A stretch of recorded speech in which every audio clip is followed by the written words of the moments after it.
Today on The Spin, the college football playoff is finally here. Will we see a big upset in round one? And we have a classic AFC matchup with the Steelers and Ravens. It's all next on The Spin.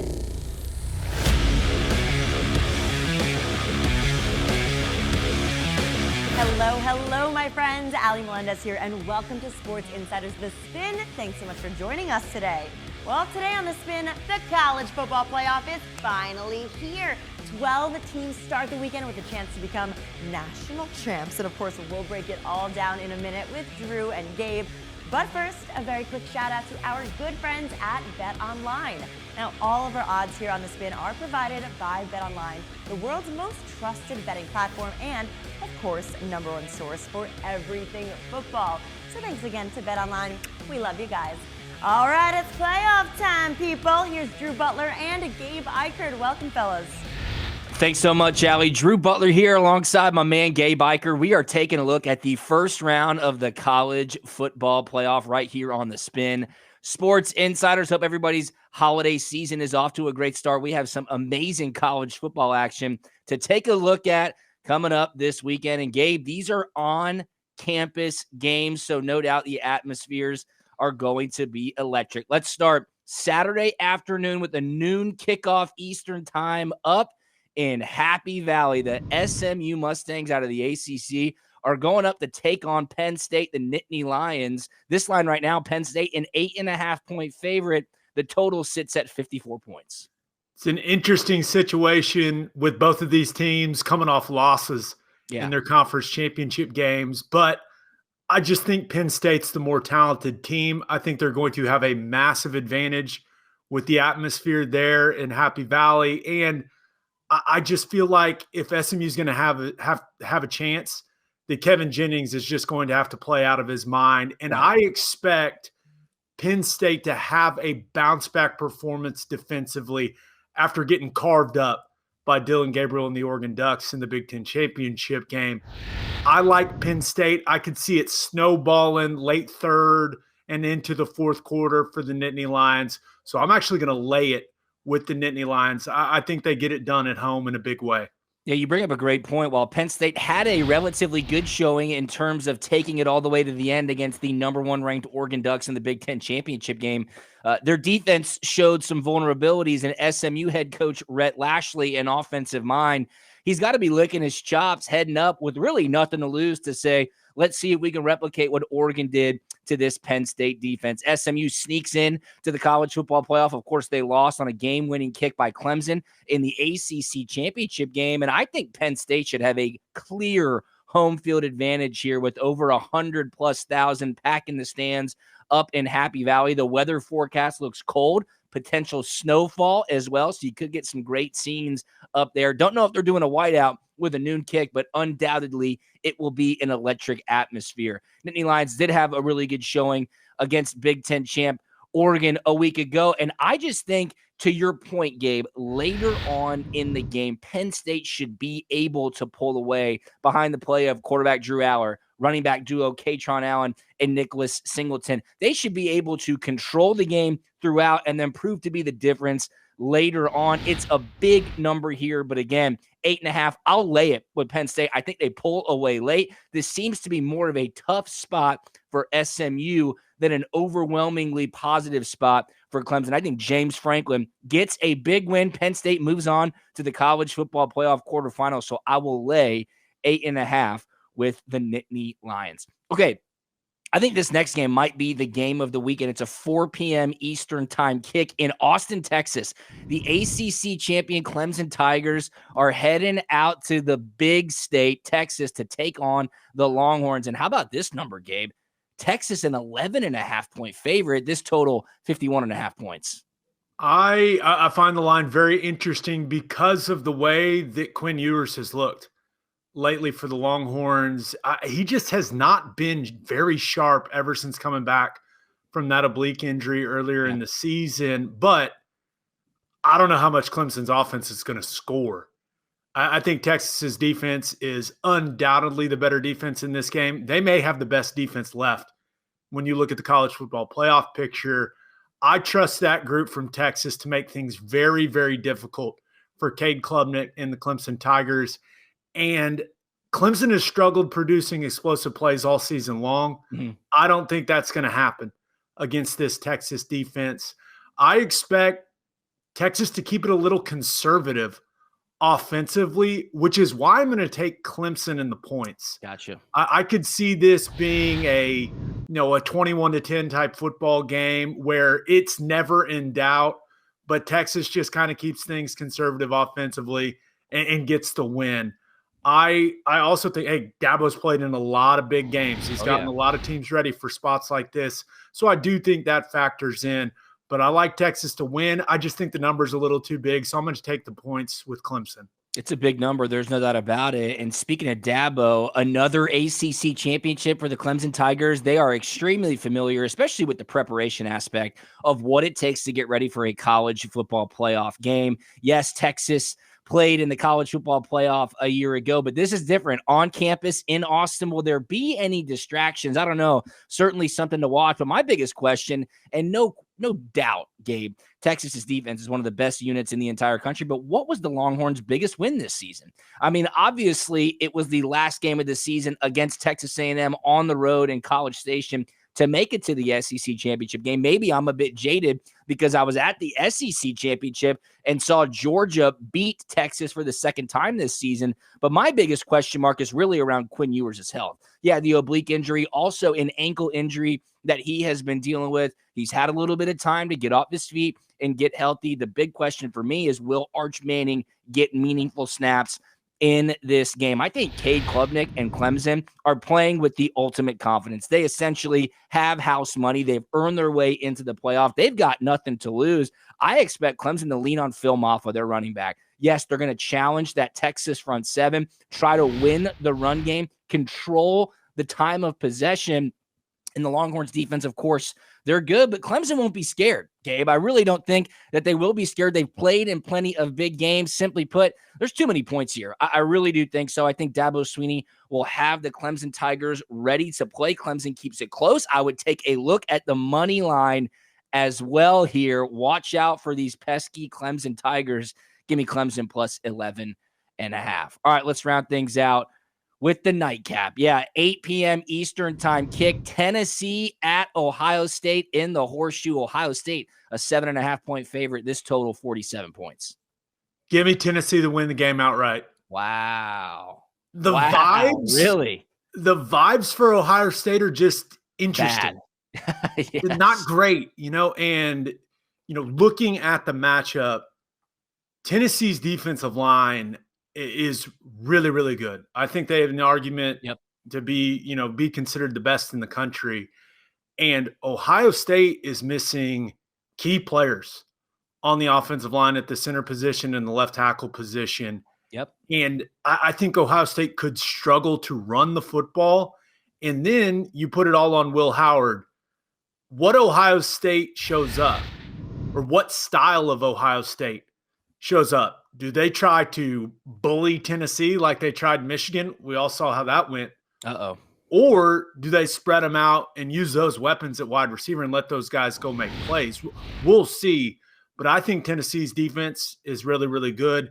They have quick strike capability on the offensive side with Nico Iamaleava, but they also have Dylan Sampson. I mean, they're going to feel really comfortable running the football and trying to play like an ugly, low-scoring game. I know that sounds strange for a Josh Heupel team, but I think Tennessee is going to feel really confident going into the Horseshoe for this game, and especially if they get off to a hot start, how does that crowd handle that? Watch out. It'll be very, very interesting to see how Ohio State bounces back from that Michigan disaster, but I think Tennessee's a really good football team. If Nico Iamaleava plays at a high level, not only do I think Tennessee will cover, I think they'll win the football game. Tennessee just generally underrated all season long. It was a quiet entry into the college football playoff, really no drama around their spot with the 12-team seedings. But the defense, for whatever reason, Gabe, and you bring up a great point, that front seven specifically is elite. They've got so much depth, so much talent. and not many people talk about them. You bring up Ohio State's vulnerabilities on the offensive line, dealing with some injuries. Tennessee's defensive front seven sees an opportunity to really wreak havoc on Will Howard, Travion Henderson, everybody, Quinshon Judkins, everybody else in that Ohio State backfield. And I think Nico Iamaleava going up to this atmosphere in the Horseshoe, rather dependent on the vibes, as you say, between the fan base and the Ohio State football team, lean on Dylan Sampson. Again, another underrated aspect of Tennessee's team. Dylan Sampson, one of the best running backs in all of the country. Certainly, I think the best running back in the SEC. They're going to lean on him to take the juice out of the stadium if there's any left after kickoff. How about this? Ryan Day. Yeah, Ryan Day, the guy who's on the hot seat, even though his team is again in the college football playoff. Ryan Day has lost all 3 games against SEC opponents during his tenure at Ohio State. I think Tennessee's defense is going to present a lot of issues to Will Howard and the Buckeyes offense. And how will the Buckeyes respond after their inexplicable loss to Michigan earlier in the season? How will they handle the pressure from the fan base, the national media narrative, and the headlines around this football team? How big of a factor will the weather be? Expected forecast at kickoff going to be in the 20s. Some potential snowfall in Columbus, Ohio as well. I just think there's a lot of points here. I'm taking the Volunteers. I like them on the money line as well. Lean on Nico Iamaleava, Dylan Sampson, and that Volunteers defense. Give me more than a touchdown. I'll take Tennessee plus 7.5. Well, it's a first this weekend, the college football playoff first round. Games at home stadiums on campuses all across the country. Going to be spectacular to watch. Thanks for keeping it locked in right here on the Spin Sports Insiders. Of course, all lines provided by Bet Online. For my man Gabe Ikard, I'm Drew Butler. We'll see you back next week taking a look at the college football playoff quarterfinals. Allie, back to you. Awesome. Well, Drew will be back with us in just a minute with the NFL. But as I mentioned earlier, I've got to tell you that all of our odds here on Sports Insiders The Spin are provided by Bet Online, the world's most trusted sports betting platform. So, of course, with the college football playoff here, there's no place better than Bet Online to get in on all the action, my friends. Head on over and check them out today. All right, it is another big week in the NFL. No surprise there. So here to break it all down for us, Drew Butler, Anthony Becht, and of course, Jonathan Casillas. Welcome, guys. Thanks so much, Allie. Drew Butler back again, this time with my guys, Anthony Becht and Jonathan Casillas, taking a look at Week 16 of the NFL season, guys. Christmas is right around the corner. The playoff picture is becoming more and more clear. We've got some Saturday action, so let's start things off with a Saturday afternoon kickoff in the AFC North. The Pittsburgh Steelers are heading to division rival Baltimore to take on the Ravens. 4:30 p.m. Eastern time kickoff over on Fox. Again, Saturday afternoon. Anthony, right now, the Ravens are 6.5-point favorites. This total sits at 45 points. Yeah, listen, this is a huge divisional matchup. These guys met last time, and the Ravens lost 18-16.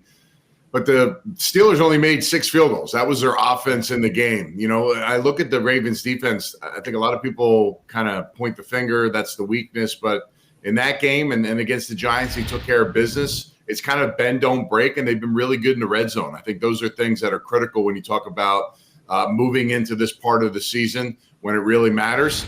The Ravens schedule, to me, from top to bottom so far, guys, I mean, you want to talk about the most battle-tested team in the NFL. I mean, it seems like every week they're playing somebody with a winning record, and they continue to shine. They continue to get where they need to be. I think a couple things when you look at this game they played last time is the Ravens, it was really more what the Ravens didn't do than maybe what the Steelers did in that football game. I think offensively they were kind of in flux, but, you know, the numbers are the numbers. The Ravens are the number 1 offense in the NFL by almost 25 yards, which is hard to believe because Detroit has done an excellent job offensively this year. And on the flip side, you look at the Steelers, they've been so opportunistic as a defense. Plus 18 turnover ratio is tied with the Bills in the NFL this year, which is really remarkable when you think about that's what really gets you where you're at with 10 games. You know, I kind of look at this game and I'm thinking to myself, man, you know, what the Ravens didn't do last game, now they're at home. It's the end of the season. They're coming off a kind of a relatively easy win versus the Giants where they didn't have to press any buttons. This minus 6.5 to me is deceiving. I think a lot of people lean towards Pittsburgh. I honestly think the Ravens are going to win this game by double digits. Wow. This is one of those games, it's been close. The history, all that stuff shows.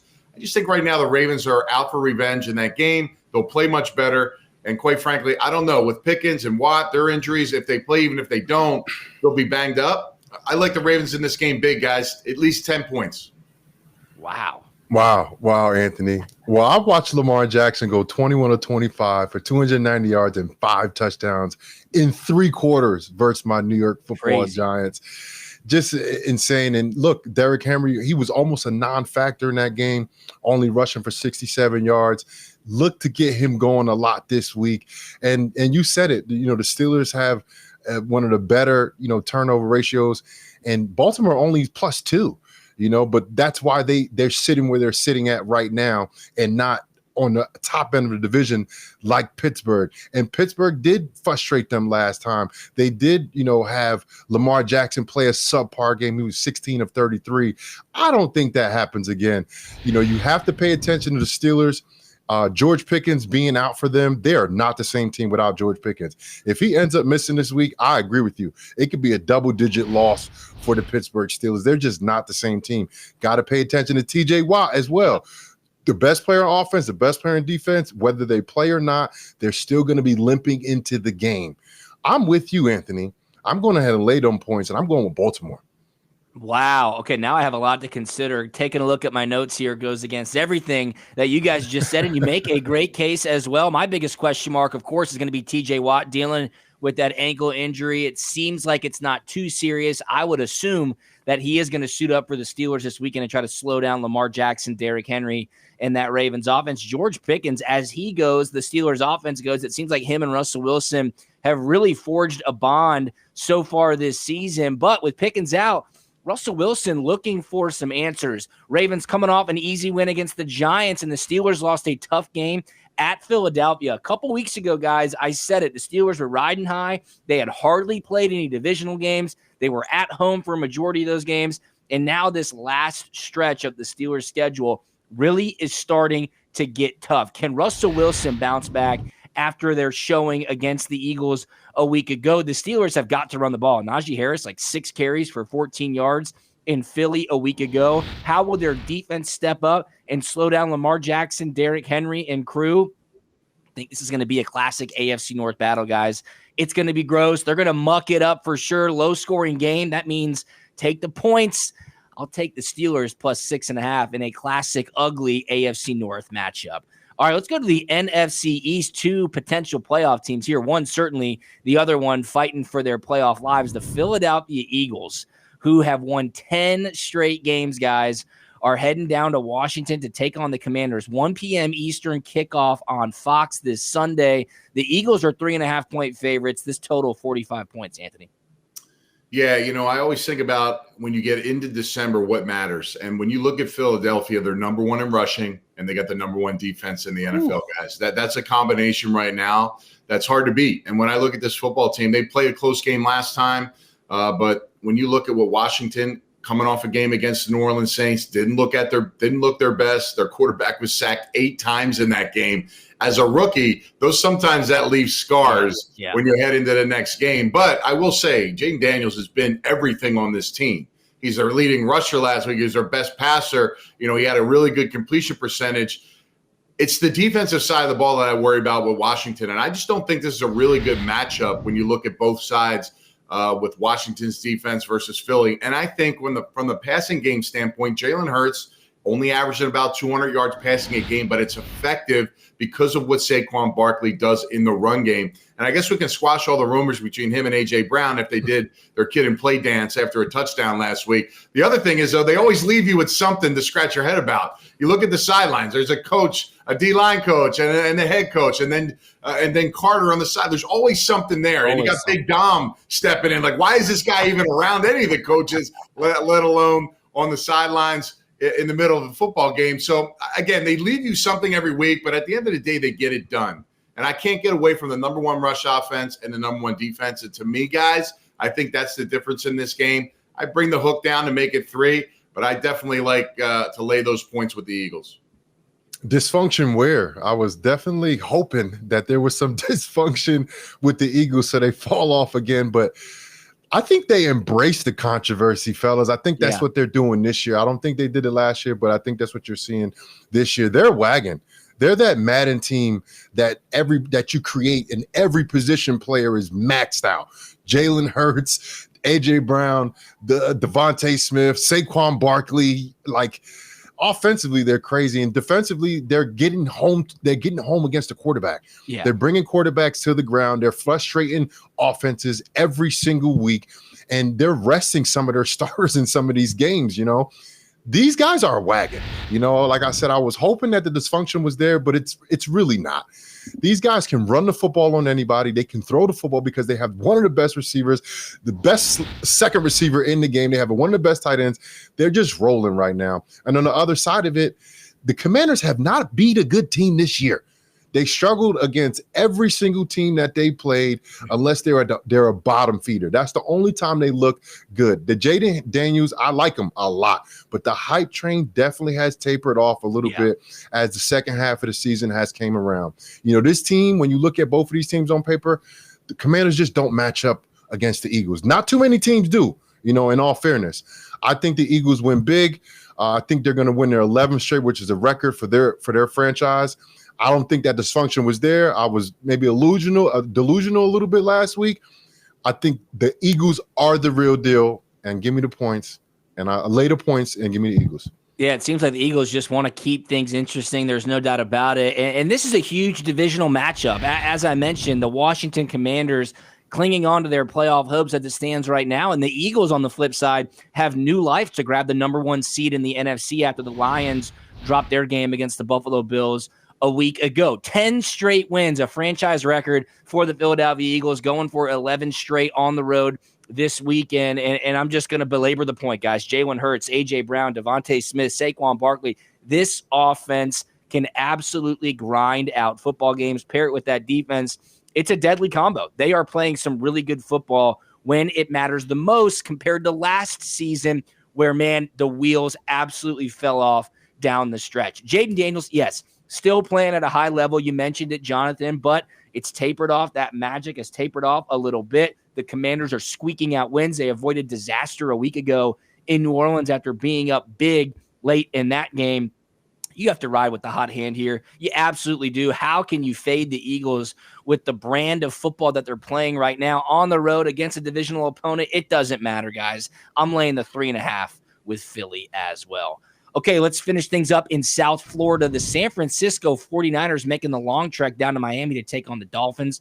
This is a 4:25 p.m. Eastern time kick Sunday afternoon on CBS. The Dolphins are 1-point favorites here, Anthony. This total, 45.5 points. Yeah, 2 6-8 teams, Drew. And when you look at the 49ers, they really had a chance to get themselves a little closer to the situation, but they couldn't drum anything up against divisional rival Rams. And, to me, I'm starting to worry about what the 49ers are and if they're really going to finish this season like we've seen the 49ers of old. Mm-hmm.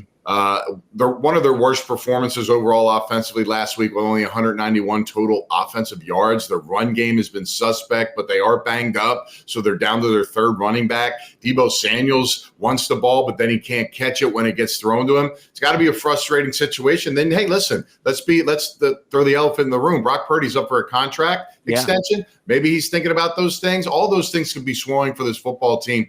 And they're only where they're at at 6-8. On Miami side, they're coming off a really bad loss too. I mean, you look at them, Tua, who's been relatively really good with his completion percentage and getting the ball to his receivers. 3 interceptions last week versus the Texans. So what gives? The only thing I can think of is one thing, and it's going to go to the numbers, and I hate going to the numbers. Mike McDaniels is 3-15 versus teams that are above 500%. Well, guess what? He doesn't know how to beat the good teams, but what he does do is he beats the teams that don't have winning records, and that's the 49ers.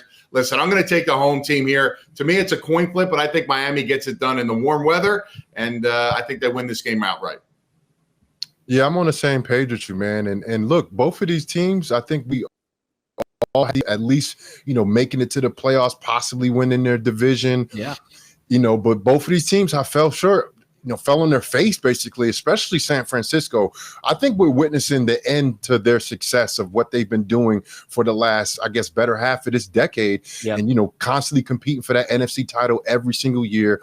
I think injuries plagued them early, and they just never really found their synergy this year. They never looked like the team of old, the San Francisco 49ers team that will fight through injuries, fight through quarterbacks getting hurt, fight through running backs getting hurt, whatever the case is. They haven't figured out a way to do that. Injuries have ravaged them the entire year. Every single week, we have these guys, we're talking about injuries with them. And on the other side of it, Miami, I think them too, losing Tua early in the season, I think kind of stifled their progression and their continuity as a team as it starts to progress. As we're seeing other teams get better right now, both of these teams are still struggling, still trying to find their identity. Neither one of them are good right now. And like you said, I think it's a coin toss, but I'm going to take the home team, Miami Dolphins. I think they're going to do enough to win the game at home. So crazy to think about what the San Francisco 49ers are this season. So much hope entering the season. Brock Purdy in his contract year, injury after injury after injury, even to their star players like a Trent Williams, a Christian McCaffrey. They're dealing with tragedy inside the locker room as well. Yeah, Devondre Campbell walking off the field last week saying, I'm done playing. I don't want to play anymore. You bring up a point. It might be the end of the road for this San Francisco version of the 49ers after this season. What can they do to salvage the 2024 campaign? Well, they got to win this week. The NFC West is still up for grabs, even though the 49ers dropped that game in terrible fashion on Thursday night a week ago. Yeah, those injuries continue to mount up, but the 49ers do have a nice little rest advantage after having played last week on Thursday. I do like the Niners in this spot. Kyle Shanahan, very familiar with Mike McDaniel. Tua Tagovailoa just been inconsistent throughout the entire season. And yes, he's had to put up with his own injuries as well. The Dolphins still have their playoffs hopes alive, a little bit more on the outside looking in than the 49ers, but crazier things could happen. This one's a coin flip. There's no doubt about it. I just think the 49ers find a way to win. I'll lean on Kyle Shanahan here over Mike McDaniel in this spot. So give me that 1 point with San Francisco in this matchup down in Miami. Well, week 16 is here, guys. We got action Thursday, Saturday, Sunday across the NFL. Christmas next week. So much action to keep track of right here on the Spin Sports Insiders. All lines, of course, provided by Bet Online. For my guys, Anthony Becht and Jonathan Casillas, I'm Drew Butler. Allie, we'll throw it back to you. Wow, well, thank you so much, guys. Certainly looks like another amazing weekend in the NFL, and it's always exciting, right, when we get those Saturday games at the end of the year. Can't wait for all the action. Well, my friends, that is all we have for you today, but before I sign off, a huge thank you once again to Bet Online for providing all the odds on today's show. And I've got to remind you about Bet Online's $25,000 college football playoff bracket contest. All you need to do is pick the winner of all 11 games in this year's college football playoff, beginning, of course, with the first round. But you need to hustle up, people. You need to get your picks in before the start of Friday night's Indiana-Notre Dame game. So head on over and get in on all the action to get your piece of the $25,000 prize. Why not you? Once again, that's BetOnline for all the details on the $25,000 college football playoff bracket contest. All right. Now for real, that is it, my friends. So please enjoy what should be an absolute incredible weekend of football action. Thanks so much for watching. We'll see you right here next time on Sports Insiders The Spin.